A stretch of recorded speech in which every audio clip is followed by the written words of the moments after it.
Soy Paula Casares, profesora asociada de la Universidad Pública de Navarra e investigadora en el ámbito del bilingüismo temprano y de la socialización lingüística infantil. En mi sesión trabajo desde un punto de vista sociolingüístico cómo se produce el proceso de convertirse en un hablante competente en una lengua. Focalizo la sesión desde el punto de vista del euskera, pero lo que trato es aplicable a cualquier proceso de aprendizaje lingüístico.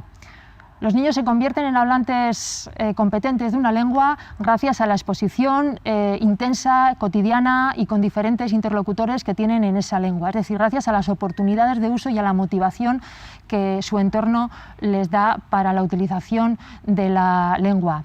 Muchas veces el proceso de aprendizaje lingüístico comienza en casa, en el entorno del hogar, pero ese proceso se enriquece, diríamos, inmediatamente con el aporte de otras lenguas que se aprenden en el entorno escolar, incluso a veces en el entorno social, mediático.